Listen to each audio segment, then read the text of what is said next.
Okay, we're back again. Woot. Which is weird considering I haven't been able to upload anything for the past week or so because of fucking Entertainment One Canada. Blame Canada, blame Canada. Since everything's gone wrong since Canada came along. Blame Canada, blame Canada. Who wants to watch the Babadook anyway? Watch, I gotta get copyright in this video too. Yeah. They made fun of us, click. Yeah.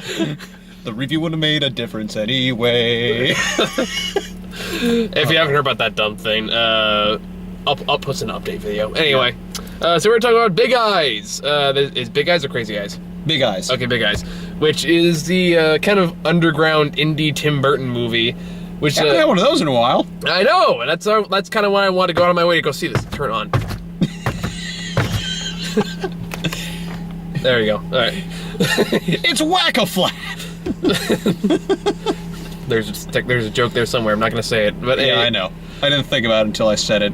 Anyway, so yeah, Big Eyes, which is a movie about the artist Margaret Keane. Margaret Keane, who made the famous Big Eye portraits that just got massively commercialized and all that crap way back in the '60s. Granted, it's one of those things we all have seen it at some point or other. Very few of us actually know where it came from. So it was kind of interesting to see from that perspective. On the whole, though, I actually did like this movie a lot.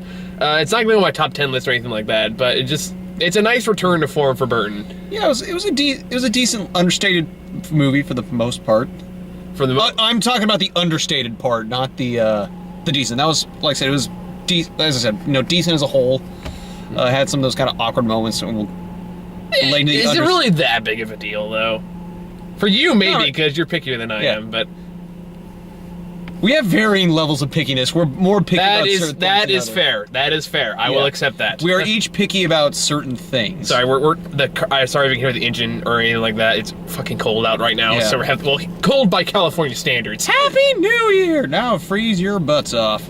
Well, again, California, cold for us is like 40. Everyone, people in Wisconsin going, ooh, look at you, California boy. You so cold? Oh, poor you. Let me just clean up my driveway from the fucking snow. So now I'm gonna give you all care and woe about California woe. Yeah. Over in North Dakota, if we weren't so polite, we'd probably throw some ice buckets at them. Or Canada, except when Canada wants to stop bitching, they'll file a copyright claim. Yeah. Anyway, so yeah, Big Eyes. There are a few things in the movie that it does really, really well. Yeah. For one thing, it's very, very nice to see Tim Burton go back to telling stories that he actually legitimately wants to tell. Yeah. And I am a Tim Burton fan. I've seen Edward Scissorhand and Ed Wood. It's a great fucking movie. And a lot of his original works, I really like Frankenweenie. I thought Frankenweenie was a good movie. Not a great movie, but I thought it was good. I didn't see that one. I heard it was really good, though.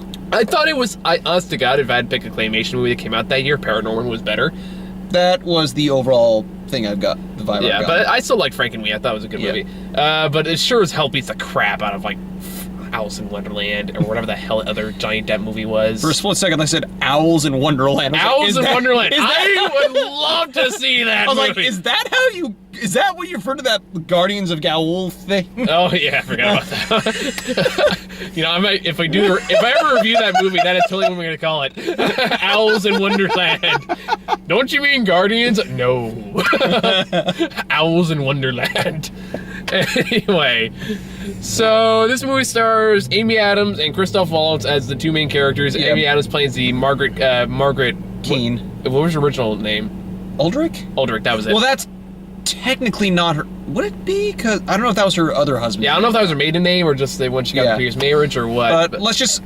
She goes by Walter Keane now, so... Yeah. Margaret Keane. Sorry, Walter Keane was the husband played by Christoph Waltz. Yeah, and both are great in this movie. Now, that being said, it takes a while for their chemistry to really work. I don't know if you got that same vibe, too, but for a while there, I didn't feel like it was really clicking. No, I thought it worked pretty well. I don't know, maybe for me, it was it may have been deliberate, because based on how the relationship changes later on, that they kind of had the overly optimistic honeymoon phase.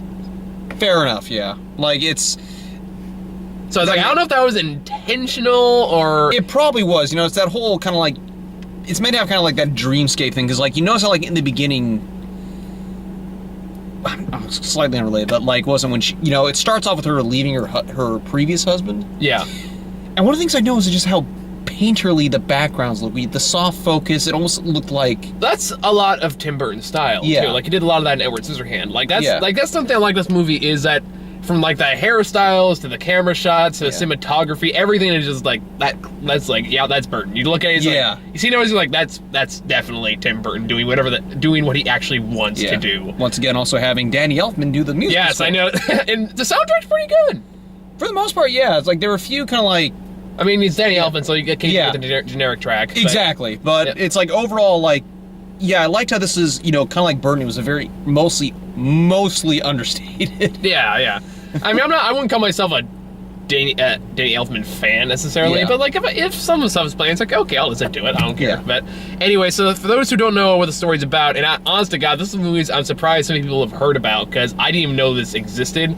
I take it back. I knew it existed, but I haven't seen a single trailer for it before it came out. I heard about it via Nostalgia Critic. Yeah, same here. I heard the same thing too. I was like, oh wait, is it like those weird cartoonish things? Like, oh, wrong picture. Yeah. So we found out about it the same way, and that's like kind of kept an eye on. I was like, oh, this movie's out. Cool, let's check that out, because I like Tim Burton. I want to see Tim Burton do his own stuff again.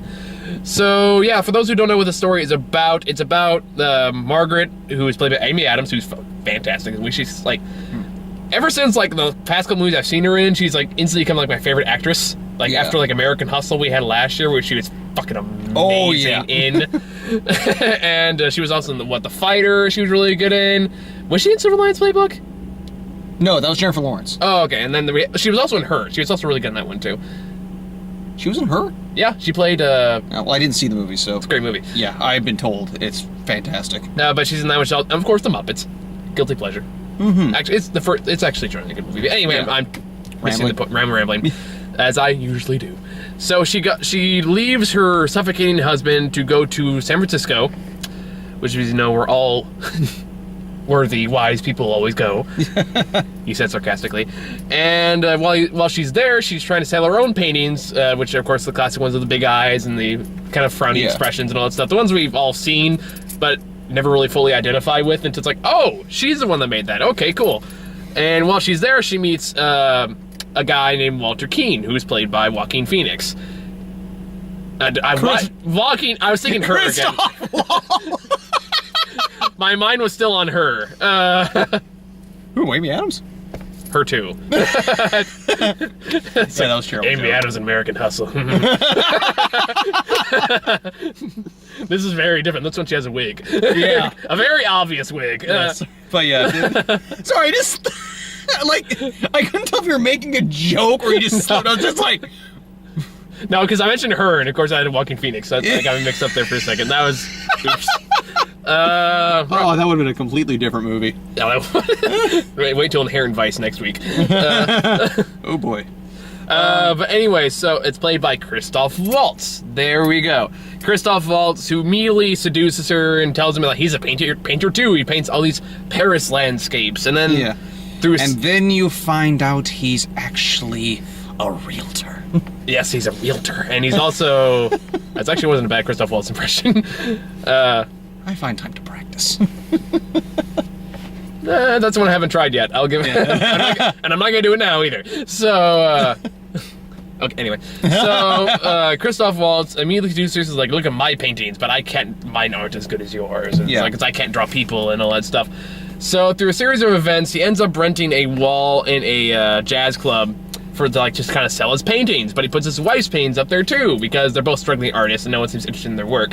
And until one day he, one woman like takes a look at the big eyes bird, is like, oh, that's beautiful, I love this. And Christoph Waltz goes, oh, would you like to buy that? But kind of, until he says to seal the deal, he claims that it's his own work. Yeah, of course, the funny thing is, like, he also thinks he's talking about his painting first, one of those landscapes. Yeah, but it turns out they're really talking about his wife's painting. Oh, yeah, and they just sporadically get married in this movie, too. Yeah, that was one of those... It was just like, well, that was fast, and then like, the movie did acknowledge it though itself. I'm wondering if that actually happened though. Like, I'm kind of curious how much is this accurate. Yeah. So it's like, maybe, who knows? Maybe it actually did happen that way. I don't know. It's one of the things I probably Google later. Yeah. But So after that, he realizes that, oh, cool, like, everyone likes his painting now, so let's make a lot more of them. And from there and there, just kind of grows into how he becomes this big famous star, and she gets more and more just repressed. Sidelined. And yeah, you can kind of predict the movie goes from there. Yeah. It ends in a courtroom, which is pretty entertaining, the little scene. The one thing I do want to talk about this one, and this one is kind of coming from a personal note here, is honestly, like, I've seen a lot of dramas this year. This is one of the few ones that's actually captured fairly accurately a emotionally abusive relationship, and it's done disturbingly well. Because, like, this is actually a fair amount. It's actually one of my big rage buttons on these personal lives. So I guess a lot of affecting me on a kind of personal level too, because I've known people like Christoph Waltz's character. I do now. I've heard a lot of the same excuses from women who date these people about these guys. So it's like what Amy Adams talks to her best friend who's in San Francisco. I'm assuming it's her best friend. Yeah. Or her only friend in San Francisco. Played by Kristen Ritter. And that's who that was. I swear to God, that was like when there's some, we'll talk about it later, but just, I couldn't help but think of Breaking Bad, the way she kept butting in on things. Oh, yeah. I knew she looked familiar. I couldn't place her, but anyway, so, like, she's trying to, like, because the best friend notices, kind of, like, smells his BS from a mile away. So does the daughter, who... So does the daughter. Everyone's like, everyone smells the BS except Amy Adams. Unfortunately, that's not always the case, which is, that's a whole other thing.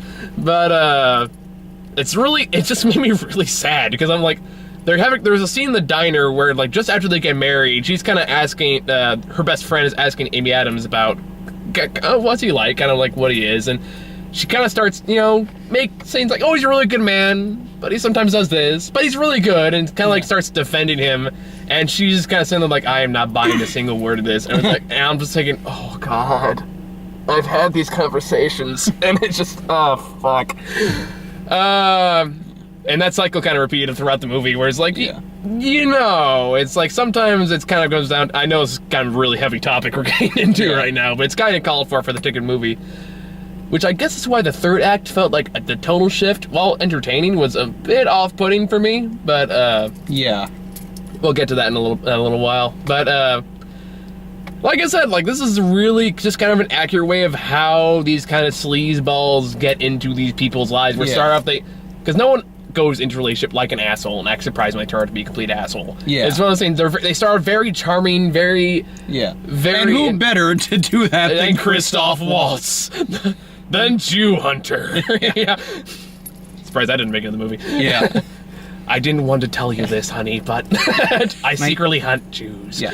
Now, you see, when I said I was in Berlin, there's a little detail I left out. It's also mortal, apparently. Actually, no, it takes place like 20 years later, so maybe he just ages really fucking well. After I removed the Nazi symbol from my forehead, I actually got some color back to my hair. and while I was in Paris... Layers. That's a layer joke. I feel kind of fucked up for that one. It's a little fucked up of a joke. Because his whole thing's like, I've been to Paris and I saw these landscapes. That's why I can paint these landscapes. And even though it all turns out to be BS. Spoiler.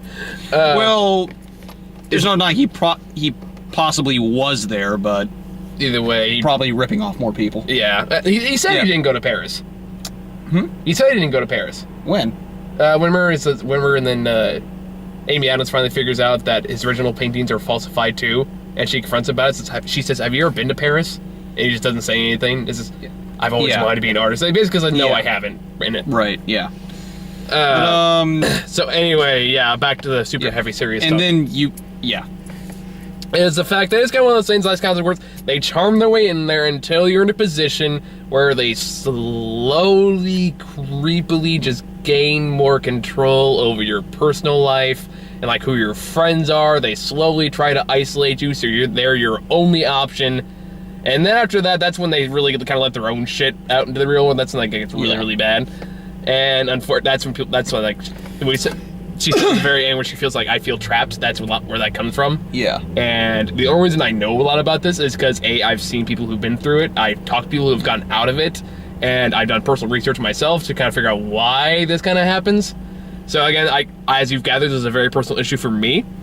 But where was I going with this? But I was like, I actually thought like the way that was done was very accurate without being over dramatic. Even like towards the climax where it ends, like that's kind of usually the breaking point for a lot of those kind of relationships. Because it reaches a point, like, I'm glad it didn't get physically abusive. I was going to be a little annoyed if for the most part. Even then, a lot of for the most parts in this review, I'm noticing.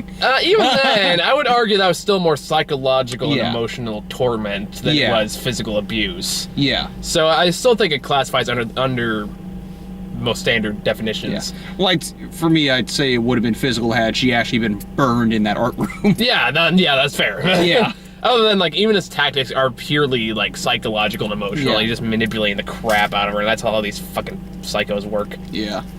Bastard people. But, so yeah, and, like, Christoph Waltz does it disturbingly well. Yeah. It's one of those things where, like... He's just a frickin' charismatic individual who just... He's a fucking monster is what he is, especially towards I mean, as an actor. Oh, yeah, as an actor, but it's just so he knows how to milk these things, like, in the right ways. And I mean, like, when you made your big, like, career-making movie of being a Nazi, yeah. There's really no way you can't play that part. A charming Nazi, no less. So really, yeah, this role is perfect for him. Minus the whole Nazi thing. Yeah. But personality, oddly enough, is still kind of the same thing. Yeah. But yeah, so I was like, this is probably the most accurate interpretation of emotionally abusive disorder I've seen in a long time. I can't think of a movie that came out this year or last year that really did that. Boyhood? That was physical, though. True.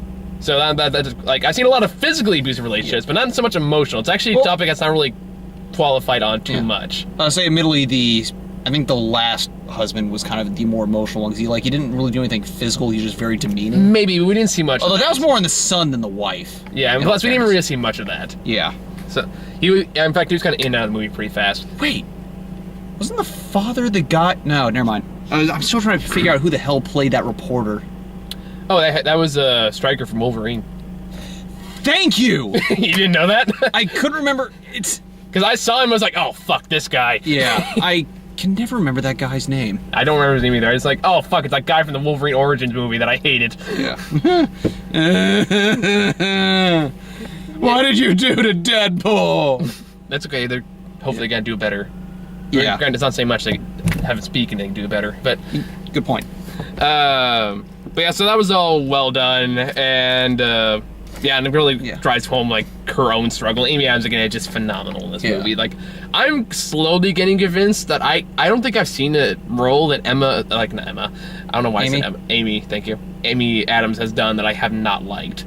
At least I can't think of it on the top of my head. Maybe, like, some of her very earlier work. Yeah. But, like, nowadays, like, she's just knocking them out left and right. Pretty much. So, props to her. She quickly just rose them right. It's like, okay. Now, admittedly, like, they're kind of like with the second act, though. I think therein I kind of had most of my issues. I think you and I are kind of the same. Yeah. Well, same play as long as issues go. Like, it pretty much just kind of dragged on, and I felt it got a little repetitive within that second act. Like, for the most part, it felt like it was almost. Thankfully, they did a better job of, like, kind of finding the emotional sweet spot at some point. But for the most part, it felt like it was just, let's keep up the lie. It's so much better for all of us. No, actually, I disagree about that part. Mostly because I feel like that kind of like perpetuated the whole controlling nature of the relationship. It did, but there's a point where I'm not sure. Like, I felt like I thought that kind of gradual shift, like, it didn't. I don't think it was paced well at some points. Like, it felt like it worked well in the beginning, and then there's just kind of that part where just like which part like. So just in the part where it's just like, when they're trying to keep up the lie, it just felt like it's stagnated. Like, they're giving, like, the same arguments over and over again in terms of, not like... necessarily, I don't think so. Like, even the same arguments are repeated, the context is different enough, or at least that I've noticed enough. Again, this is not coming from the fact that I've researched a lot of these relationships. I noticed, like, the dynamic slowly shifting every time the argument took place. Like, before it was like, well, maybe if I make this, I can put, like, she's, like, tries a new style halfway through trying to make her own name in the art world. Yeah. And he's like, oh, how am I going to sell this? And one's like, well, maybe I can sell it. And he immediately tries to, like, talk her out of it. But when that doesn't work, he gets a bit more hostile. It's like, I thought those dynamics were kind of interesting to see. Because, like, you notice whenever he's not in immediate control, he kind of freaks out a little bit. Yeah. And that's how a lot of those relationships work. And it got a little bit worse and worse every time. So I thought that slow shift was actually kind of interesting. I'm not sure. Maybe I'm just kind of getting that vibe just because of the, like I said, just kind of got a little long there. Like, towards the end, it did. Like, I thought it was more issue for the third act than the second act. And also, it felt like the art critic, played by that guy whose name I can never remember, but is always like that perfect dastardly villain. Yeah. Like, his stuff just felt so pointless in there. It's just, I will admit that it's kind of like the stock critic character. Yeah. Like, they're always an asshole. Yeah, it's like there wasn't even closure with him. That's the thing that I don't think they were supposed to be. Like, I think he was there just to drive the story forward, especially since this is based on a true story. Yeah, well, he didn't really do much to drive the story forward. Like, at some point, well, it did steamball the climax at the art museum. Kinda, yeah, I guess. So, like, I would say his role is still necessary, but it's probably downplayed enough, kind of just to. Yeah. Because I'm willing to bet if they went to the trouble of including him for that whole blow-up scene he has at the restaurant, I'm willing to bet that probably actually happened. Yeah. Because, like, otherwise, why go through all that trouble? Yeah. They just felt kind of weird, like, they bring him back up again, like, there's supposed to be something else there, though. I don't know about that. I like, felt like he served his purpose. Yeah. Well, it's just kind of weird, like I said, it was just kind of weird that, like, they briefly bring him back up again. It's like, so there's still more for this guy? No? Then what was the point of having him there? I don't know if I agree with that. Yeah. But it's like... Yeah, it's just, I'm not too sure. Like, I'm not sure. Maybe me feel like he just could have been a bit more smoothly entered in there. Like, I think that's just it. I don't know about that. Like I said, I kind of thought his character, he served his purpose. He's the critic. He's there to be to really just push Walter all the way through. Yeah. He served that purpose. I was fine with him after that. Like, I don't think his story needed any closure because he didn't really have a story. Fair enough. It's true. Like, the story I kind of want to see more of was the daughter, though. Yeah. Like, that I felt it could have been much more explored. Because it's the idea, like, she was the subject of those paintings, yet she was oddly detached overall. Yeah, well, it's not so much that they're detached, but, like, so, yeah, like, in the beginning of the movie, there's just Amy Adams, Margaret, and her daughter. Or, like, that's just two before Walter even comes in the picture. Yeah. And she's throughout the movie, but she doesn't really... present? Yeah, like, at least not till, like, closer to the end. It was kind of funny, because, like, they even mentioned, it's like, you know, there are two things that she loved, her art and her daughter. It's like, not much going on with the daughter. Yeah, like I kind of would like to see that dynamic, because the scenes where it does involve just Margaret and her daughter are pretty solid. At least when she's played by an older actress. Yeah. Because like there's a scene towards the end when like everything's kind of coming undone when like after the critic kind of slams him for his what was supposed to be his masterpiece. Yeah. And he has a freak out public freak out and tries to attack the critic. Oh, that was an interesting. I was okay. Just that one. It's like, it's not a bad shot. It's just like, as you said, it was very distinctly Burton, but it's like not from that genre, but from something else. Just that's what felt so. I will admit, like it did seem like, oh, that was an interesting choice to go with that. Yeah. But again, I was like, I'm okay with this because like it's also that actor who, like you said, plays the bad guy or just the over the top guy in everything he's in. Yeah. So it's like, I could totally see him doing that. Yeah. So it didn't bug me too much. What was I talking about? Oh yeah, because like there's a scene towards the end when the daughter pretty much knows something's up from like minute one. She kind of just figures out that that Walter is full of shit. Yeah, and when she finally gets into her art room, which she's not allowed in there through her entire childhood, she's not allowed to go into the art room that her mom works in because supposedly she's got to keep Walter's got to keep the illusion that he did all the paintings, even though the daughter and, as you said, the best friend know better. Yeah, they see through the lie pretty quickly. Yeah. And, but that's how those kind of relationships work. Yeah. Like, even when, like, the best friend comes over, Walter basically makes a point to completely alienate her when he can tell that she's she's kind of figured things out. She's like, I want her gone. I don't want her to come back here anymore. I don't want to ever see her again. Again, that's how that shit works. People in like relationships will intentionally isolate the victim. Yeah. So they feel like they have nowhere else to go. That's how a lot of cases work. Not all necessarily, but most times other people close to you can smell through their shit. Yeah. So anyway, that leads to where kind of things blow up is when she finally gets in the room, she realizes everything that's going on. And then Amy Adams, who's passed out on the floor, was like, oh, no, sometimes Walter works in here too. And she goes, Mom, I know. And they kind of have they have a really nice moment. It's a very, very brief moment, but I thought like that was earned, but I wish it was built up a bit more. Yeah. So it's like, the scenes are like, that was kind of my big complaint, is I wish they did more with the daughter, because I feel like she's such an important part to the story, and she's not in it very much. Now, on the topic of unnecessary characters, I should probably mention, like, now the thing about it, the critic wasn't so bad, but there were a couple instances, like, Jason Schwartzman character was... Which one was Jason Schwartzman? The art gallery guy. Oh, yeah, he was there for comic relief. Yeah, he's literally served no purpose in that story whatsoever. It's like, oh, look, it's Gideon. So, like, and then... But that's also kind of Burton's style, too. So, like, you can make that... I mean, I do agree he was kind of pointless. He was, again, just the... I mean, he served a very small purpose of being the snobby art guy who'd never liked the Big Eyes paintings to begin with and always thought Walter was a hack. That's kind of, again, that was his purpose. And that's what the other critic was for, too. Different functions, though. Yeah. Like, the Gideon... I'm just going to call Gideon because I don't remember the actor's name. Jason Schwartzman. I'm just going to call him Gideon. The Gideon's character show why he's not respected by other painters, and the critic was there just to publicly humiliate the guy. Yeah. Different functions. Same basic concept, different functions. So, like... in hindsight, a couple of rewrites could have rewritten the other art guy out completely, probably. But I think it worked just for that one scene where he says, "All your paintings are crap. You're not a real artist. Get out." That I think if they just left it at that and they didn't bring him back, that would have been perfectly fine. Yeah. What else? And of course, there are just some other little moments that just kind of sprinkled throughout that just didn't really add to the story at all. Kind of like, was it those two guys who are just like... I think... Oh, you mean the guys who were saying, I can do that too? Yeah. I think that's because they actually did. That's the implication I got out of it. They just start copying the style and start selling it other places. Yeah, then it's never brought up again, like the idea of, defamation being copied, like they kind of would play, Well, I think the idea was just that it was an explosion cultural phenomenon. I felt like there were just more organic ways to, put that in there, though. Like, it was already kind of made present, like, with that idea of, like, things pop. I'm not saying it was great, but I did see its function within the story. That's the thing, it's like...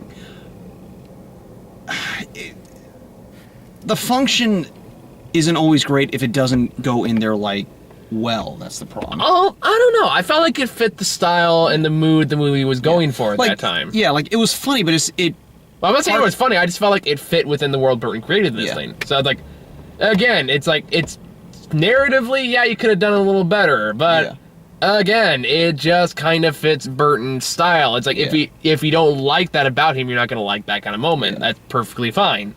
Again, it's kind of subjective. It didn't really bother me that much, because I'm a big fan of that kind of quirky little style to it. Fair enough. So it's like, but I kind of gather, are you a big Burton fan? Or? Yeah. Oh, you are? Okay, so... maybe just it didn't work for you. I don't know. Yeah, it's like it depends on the style, I guess. Like his more kind of outlandish stuff, like it fits, but like here where it's trying to be, as I said, a bit more subdued. It felt just a little out of place. I get what you're saying. I think you're right. I mean, to me, it didn't really bother me. Okay. I guess it kind of comes down to. Yeah. So even then, it wasn't a big enough part of the story that I felt like it made a really big impact. So like the daughter thing, that's a major complaint I have, is because she is such a big part of the story. Yeah. Small little stuff like the critic or the art guy or the brothers, that stuff I can ignore because overall, their role is relatively small in comparison to everything else going on. Yeah. So thankfully they don't focus too much on them, which exactly. So like the focus isn't much on them; it's just on how Amy Adams and Christoph Waltz evolve, how their relationship evolves, how everything goes sideways or whatever. Sideways, another great movie, by the way. But I do want to talk about like towards the end though, because that's like that's kind of when the mood shift kind of started to bug me a little bit. Because what happens is after it gets to a breaking point where Christoph Waltz just straight up drunkenly tries to burn them alive. Amy Adams finally gets the hell out of there and she just runs away to Hawaii with her daughter. And they kind of establish a new life for themselves over there. But then she becomes a Jehovah's Witness. Because I'm pretty sure that actually happened. Probably. Yeah. So she became a Jehovah's Witness. And she decides, you know what? I'm gonna go. Yeah. I'm gonna just tell everything. After she sends a divorce notice to Christoph Waltz, says, he'll sign the divorce after he basically gets more paintings from her that he can be financially secure on. Yeah, which he's already financially secure. Yeah. But he's got already like rich man, like huge fucking mansion, all that shit. Well, of course, you gotta have the money to pay for it. You think he could just... well, anyway, that's easier. He was a greedy fucker. That's pretty much all he did. Even Amy Adams, I think, in that same conversation says, how much money do you need? Yeah. Right. And then after that, she kind of gets... Yeah, Jehovah's Witnesses mention their whole thing about, being honest and revealing lies. So she goes on public radio and confesses everything. Yeah. But then Christoph Waltz straight up calls her crazy and a nut job and all that stuff. So... Which led to one of my favorite lines in the movie. I'll let you tell this one. It's... basically, Amy Adams is kind of going on a tangent about, like, how she's finally, like, feeling strong for the first time, feeling good about herself, and how then he's kind of messing everything up. Mm. And, it's like, so how much of this is true? Or how much of this is true? None of it! So the daughter just thinks to herself for a second, goes, are Jehovah's allowed to sue? Yeah. And so the lawsuit starts. Now that I think sorry, not about the moment, but now that I think about that whole court thing, kind of... That was really damn short in retrospect. Yeah. Sorry, I was just looking at something. Yeah. But yeah, that's kind of how I feel about it. Not so much short. I just felt like in terms of everything else going on, it did feel a bit more out of place. Mm. Or at least tonally, because it is like, up to this point, like, there's comedic elements, but it's played pretty straight face. Yeah. And yet the courtroom scene is very much more, not so much slapstick, but very much comedy. Quirky comedy. Yeah. Especially since they're getting really to, like, talking about how, like, I felt trapped and all this thing. It's offset by Christoph Waltz acting wacky. Yeah. Which was entertaining, but I felt like it was kind of killing the mood, I guess. And that kind of bothered me. And towards that end, it was also getting to the point where you get like, okay, guys, you can wrap this up now. Like, after, like, she leaves him, that's kind of when it was like, okay, I feel like they can make this shorter. But no, just like, okay, so we're gonna end now, right? She goes off to Hawaii, happily ever after. No, and we keep going, which is fine. I'm fine with, like, them including the stuff with the courtroom and stuff like that. But yeah, because, I mean, that is an integral part of things. Yeah, so I'm fine with them including that, but I felt like that was the end of that story, and then we have to start totally fresh. So it felt a little disconnected, I guess. Yeah. So like, there's something about it that did feel like it ended kind of abruptly. At the very, very end? Or? Yeah. Oh, I thought, like, ended fine where it was. Like, I'm not sure if it was just me. Like... No, I get what you're saying. If you feel that way, I totally get why. Yeah, it's like, that one, like, it did... Like, I'm not gonna knock the movie for it, it did feel, like I said, there's just some things like, it did feel a little just... The fact that it just, like, almost went straight into the epilogue, like, I somehow just expected just a little bit more after that. But then again, epilogue, the epilogue test kind of told everything, we didn't really need any more. No, I think at that point we kind of already went long enough, and it was fine to wrap it up. So that is true. So yeah, we're basically gone over the whole movie now. So like, I think I've said kind of everything I wanted to say. Like the stuff with like the emotion-based relationship, I thought was done really, really well, and I thought was done really, really smartly, and at least fairly accurately to the extent of my personal knowledge. Yeah. So I was like, I think that's the main reason why I like some movies, because I don't see that very often in movies. I see a lot of physically abusive relationships, but not so much emotional. So it's kind of interesting to see that explored in that way. Okay. So I think that's what did it for me, and of course it is Tim Burton style. It's much more of what he's used to doing, much more what I like to see him doing. Yeah. So I definitely I don't know whether or not you pay full price for this. Really depends on how big of a Tim Burton fan you are and how much you like his style. If you do not like Tim Burton, you're not gonna like this movie. Although you might. I mean, as we said, it's not like his over-the-top stuff that, like, we've been seeing for the past decade. It's like, it's better than Unbroken. So it's like... I figured you wouldn't like that movie. Don't even get started. Like, I was going to put Exodus on my list. I'm seriously reconsidering replacing that with Unbroken after sitting through that. But anyway... So, yeah, I personally think it's definitely worth going out of your way to find out. It's actually playing in more theaters than I thought it would be. So. Yeah. For me, it's like, I felt like the story itself might have been kind of, a little on the generic side, but what elevated it for me were obviously the performances and the thematic elements. Yeah. Like, the thing I found interesting was, like, this was indeed a feminist tale.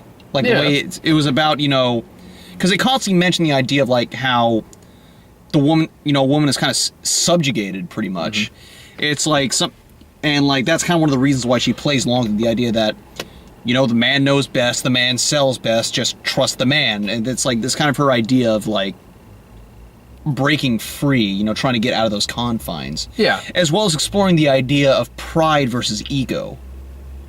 Yeah, I agree. Which I like, you know, the idea of sorry, I was just checking. Yeah, with like Christoph, you know, Walter Keane obviously being the ego and Margaret Keane being pride. The idea that pride doesn't necessarily drive you to, you know, sometimes pride can fuel ego, but ego doesn't fuel pride. You know, they're not necessarily mutually exclusive. Yeah, I agree. Whereas the pride is the idea of like self-worth fulfillment. Ego is more the idea of just being fully yourself.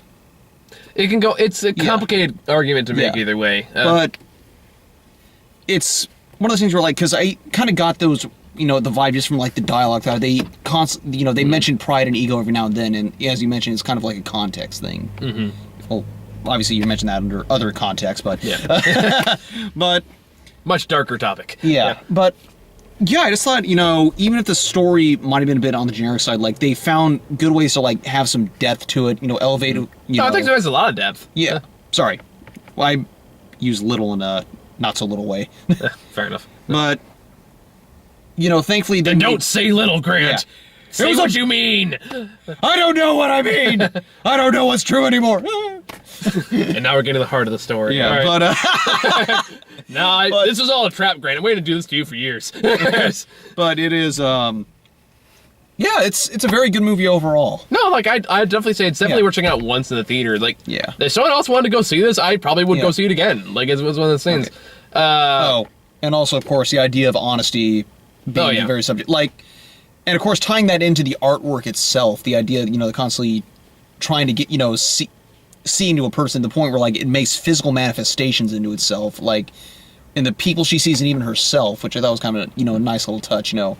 Didn't get overboard with it, but it served its purpose. I just know I didn't make that many wisecracks in the movie, and if I don't make that many wisecracks, it means one of two things. Either I really, really like your movie, or I'm so bored out of my mind that I just want to try not to kill myself or yell at the screen. Yeah. Like, I think we only made a couple cracks, like the, after that whole suing joke is like... Oh, yeah. More you than me, I think, this time around. But that's true. Usually we're kind of 50-50 when it comes to our wisecracks. Yeah. But overall, I think we only made like 2 or 3 throughout. Yeah, so it kept our attention, clearly. Yeah. So regardless of what your opinion is, it kept our attention to the entire thing. Yeah. So, yeah, I think we kind of stated our case about that. Do we even want to talk about trailers? Do we have anything noteworthy? Was there even anything new? Let me see. Oh, we got Mr. Turner. We haven't talked about that one. Oh, yeah! That one I heard a lot of good things about. Is that out yet? It's out, but it's in very limited release. Oh, okay. Yeah, it's where... on the topic of painters. that asshole from Harry Potter who makes a painter. Oh, right! He was, the rat, right? Yeah. Why do you think I made that Harry Potter joke when that trailer popped up? I didn't hear it. Oh, and you laughed. You lying bastard. Well, I just forgot. I can't remember what you said. Sure. Just break my feelings, Grant. Okay. I'm gonna make a portrait with big eyes now to symbolize my emotions. But yeah, it's about a painter named Turner who kind of, you know... No! Yeah. I can't remember his first name. I thought his name was going to be Hooch. You get it? Turner and Hooch. It's a pun. I know. It's a bad pun. I don't know, like, it looks okay. Yeah. It's got really high ratings. That surprised me. But it's basically, he was one of those guys where he kind of made, like... Basically exploring like how he kind of went out of his way to be unique and how he kind of got ostracized. So it's like Amadeus without the crazy guy trying to sabotage him. And whoa, careful what you say about Amadeus, man. Yeah, that's my favorite movies you're talking about. Yeah, it's a a really good movie. It's a fantastic fucking movie. Yeah, but let's talk about Amadeus. But it's kind of the idea of that being ostracized for being like but Mr. doesn't strike me quite as arrogant as Mozart was. Yeah. Or at least in that movie. I don't know. No, agreed. Keep in mind, Amadeus was fiction. We don't know if that's how he actually was. But no, actually, that part was true. Was he actually really arrogant? Yeah, and he also had a pauper's grave in death. Okay. I sure that part was false, wasn't it? No, that part was true. Oh, okay. It was the Salieri thing that was... Yeah, that was all made up for the movie. Really good stuff made for the movie. Yeah. But, anyway, then we got This is the last one we'll talk about because I've talked about the other two so many times. Yeah. 50 Shades of Grey. I don't know why we got this trailer. It's like, hey kids, this Valentine's Day, take your girlfriend to see porn. Yeah. Not just any kind of porn, BDSM. Yeah. That'll be fun to explain. Hey, honey, you want to try that later? Yeah. No! Well, maybe. I don't know. If you're going to see that movie, then... Yeah. If your girlfriend drags you out, then maybe, you know, if you get lucky. Thankfully, I don't need to worry about that movie. I don't know. You got the lottery on that one. I don't know how you pulled that off. Yeah, you know what's going to be really sad? Is I'm going to have to see that alone. I'm gonna go there opening night, book in hand, shirt in hand. Dude, why are you subjecting yourself to this? You have no reason. And then it's for a website. Yeah. He's had enough. Let him out. It's like when we saw Taylor Perry's Single Moms Club. I walked up to the ticket booth. I was like, one for Single Moms Club, please. And the guy like.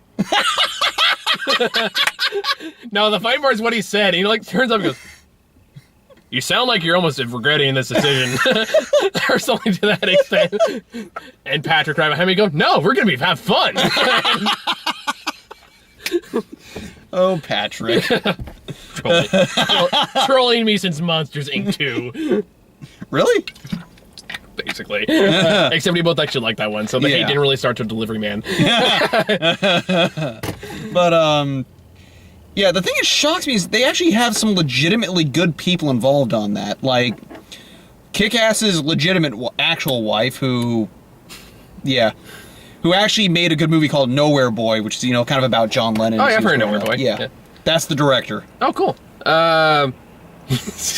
You know, I should write Cody to this. She would hate me. It'd be totally worth it. Like, you know what? We need to just get as many people as we can to go see that movie. Because, like, no. Wes, seriously. This is going to be really Kirk Cameron Saving Christmas. Yeah. It's like, I'll buy you all dinner if you all go see 50 Shades of Grey. We'll rent out a van. Just I might take you up on that offer, actually. I may have just dug my own grave there. Yes, you did. I think it's a good place to wrap up as any. Yeah. So, yeah, 50 Shades of Grey. It looks like... This dinner cost $500! It looks like porn. That's like, God, I was like, I swear to God, I saw this 30-second clip somewhere. Yeah. But what was the joke that Hardwick made about that trailer, though? Just that song in the end of the trailer? Oh, whatever the hell that was. Yeah. Is that is it rated R or is it rated PG-13? It's R. So I'm checking now. Yeah, it's most definitely R. Have you actually looked it up or? No, I've seen it. Okay, because I was like, it'd be hard to get that away with a PG-13 rating. Yeah. Seriously, she's tied up in a BDS room, and at some point you see her obviously dropping quite a bit of clothing, more often than not in that trailer. Yeah. Then again, we've also seen what Titanic got away with. Yeah. So I don't know. It's one of those things you can make great.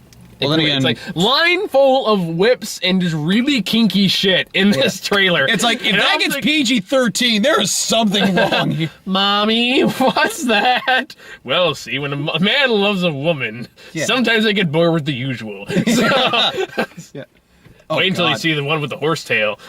Sometimes people who love each other like to hit each other. Just, that doesn't make any sense, Mommy. Neither does adulthood. Oh. Okay, I think we're done. Yeah. So I'll probably back like. It doesn't even matter when we come back, so I'm gonna upload these in bulk when this fucking Babadook thing finally goes away. So yeah, I'll see you all in the next review, where the hell that is. Bye.